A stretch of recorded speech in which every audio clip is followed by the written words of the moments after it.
बात करने वाले हैं सस्टेनेबल ऑपरेशंस के बारे में।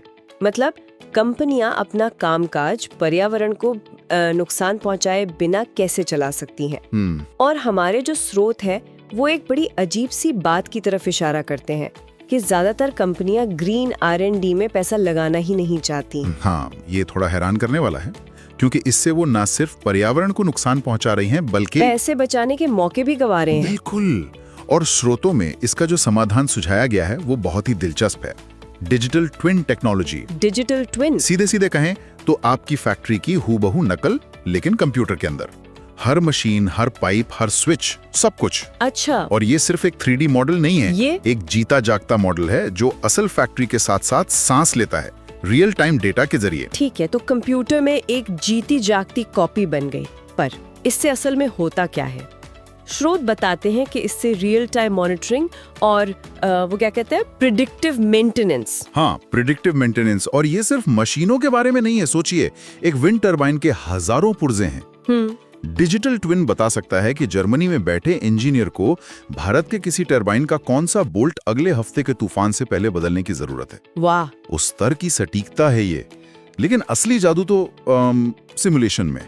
सिमुलेशन मतलब वो असल दुनिया में एक भी पेच कसे बिना पूरी की पूरी नई प्रोडक्शन लाइन का टेस्ट कर सकते हैं। हाँ, या ये देख सकते हैं कि अगर पानी का इस्तेमाल 50% कम कर दिया जाए तो क्या होगा। ये तो कमाल है। यही इसका सबसे बड़ा फायदा है। आप ऊर्जा, पानी, कच्चे माल, इन सब के इस्तेमाल को ऑप्टिमाइज करने के अनगिनत प्रयोग कर सकते हैं, और वो भी बिना किसी असली जोखिम या लागत के। बिल्कुल। तो ये सिर्फ पर्यावरण के लिए अच्छा नहीं है, ये सीधे तौर पर ज्यादा कुशल और किफायती होने के बारे में है। ऊर्जा की खपत कम, मशीनों का डाउन टाइम लगभग खत्म और रखरखाव का खर्च भी बहुत कम। पर एक मिनट, क्या कंपनियां पहले से ये सब करने की कोशिश नहीं कर रही हैं? मतलब लागत कम करने के तरीके तो वो हमेशा से ढूंढती आई हैं। सही बात है। तो ये डिजिटल ट्विन ऐसा क्या नया कर रहा है जो पहले मुमकिन नहीं था? बहुत अच्छा सवाल है।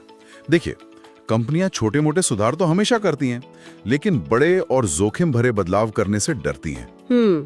हाँ। डिजिटल ट्विन के साथ एक कंपनी अपनी पूरी फैक्ट्री को 100% सोलर पावर पर चलाने का प्रयोग कर सकती है, और अगर वो फेल भी हो जाए तो असली दुनिया में कोई नुकसान नहीं होगा, 1 रुपए का भी नहीं। ये तो जैसे भविष्य को आजमाने के लिए एक वीडियो गेम मिल गया हो या आपको क्रांतिकारी बदलाव टेस्ट करने की आजादी देता है। ठीक है, तो थ्योरी में तो ये कमाल का लग रहा है, लेकिन असल में इसे जमीन पर उतारा कैसे जाता है? मतलब एक पुरानी फैक्ट्री को उसे डिजिटल ट्विन वाली स्मार्ट फैक्ट्री में बदलने के लिए पहला कदम क्या होता होगा? हाँ, ये जटिल हो सकता है, लेकिन इसे चरणों में किया जा सकता है। पहला कदम होता है डेटा इकट्ठा करना। डेटा। इसके लिए मशीनों पर सेंसर और वो IoT डिवाइस लगाए जाते हैं जो लगातार डेटा भेजते रहते हैं। अच्छा। फिर उस डेटा से वो वर्चुअल मॉडल तैयार होता है, और सबसे जरूरी, कर्मचारियों को ट्रेनिंग दी जाती है ताकि वो उस डिजिटल ट्विन से मिली जानकारी को समझ सकें और उस पे एक्शन ले सकें। सही।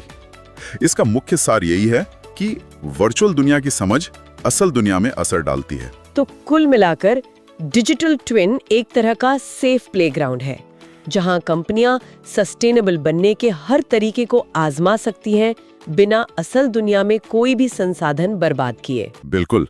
ये सिर्फ कुशल नहीं, बल्कि स्मार्ट तरीके से कुशल बनना है। और ये एक बहुत महत्वपूर्ण सवाल खड़ा करता है। ये तकनीक कुशलता के लिए एक वर्चुअल परीक्षण का मैदान बनाती है। सही है। तो क्या होगा अगर यही सिद्धांत वास्तविक दुनिया में लागू करने से पहले एक सुरक्षित आभासी दुनिया में नए विचारों का परीक्षण करना? सिर्फ फैक्ट्री की मशीनों पर ही नहीं। हाँ, बल्कि शहरों की ट्रैफिक व्यवस्था या किसी देश की पूरी सप्लाई चेन जैसे और भी बड़े और जटिल सिस्टम पर भी लागू किया जाए। इसके परिणाम क्या हो सकते हैं?